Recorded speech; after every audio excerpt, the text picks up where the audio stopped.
Amal is basically a very large rod puppet. And when we got our initial request from Good Chance to make a tall little girl, I said, well, it depends if you want to operate her with a truck or a great piece of machinery behind. That's possible, but it's very high tech. And they said, no, we want low tech. And so I said, well, stilts then are the choice. And we consulted Craig Leo, who is our main stilt walker and colleague in Handspring various productions. He said, yeah, he thinks he could do 3.5 meters. And so that's what we went with. The body is made of molded cane bound together, but the head, hands, and arms and legs are made out of carbon fiber, which is the lightest, strongest material we could learn to work with.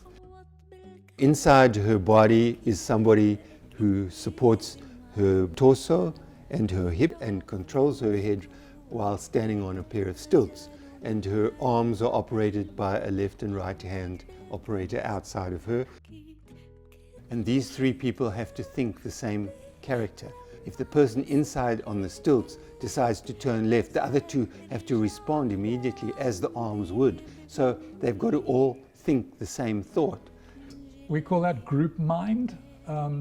When three people are saying the same thing, almost intuitively, when they click, the puppet becomes an incredibly powerful communicator and empathizer. And I think that that's one of the things that's going to happen across Europe with little Amal. Yeah, this little girl is traveling through countries where she doesn't speak the same language as the audience. So she's got to be able to express herself non-verbally. We've taken a choice not to give her a voice because she's so huge. What would a huge voice sound like? And so she will be talking through interpreters. She will whisper to people who will be able to pass her thoughts on to the audience. But she also talks through gesture and what we call micro movement. Small shrugs, little movements of the hand, a sniff. That's stuff that we've learnt as a puppet company over the years as a kind of a language, a body language that is just as powerful as words. So in the building of her, all of the movement is very low tech.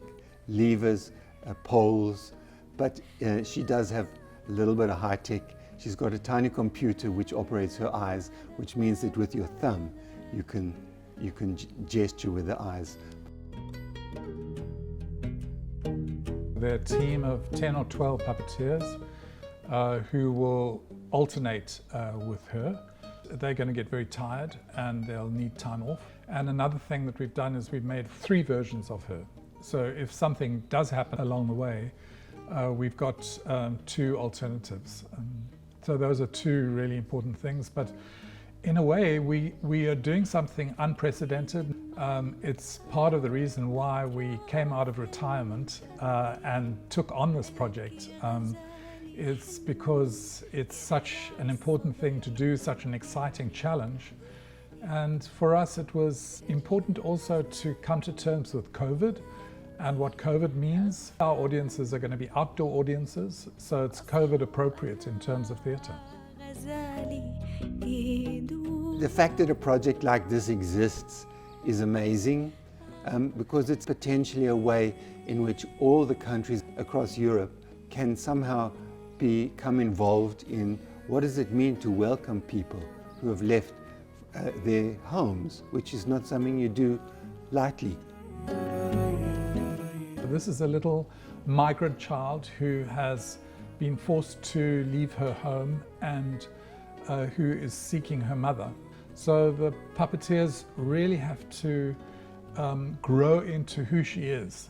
And that act of empathy coming into the puppet from the puppeteer is something that's quite often translated into the audience. The audience really feels that child that the puppeteers have become.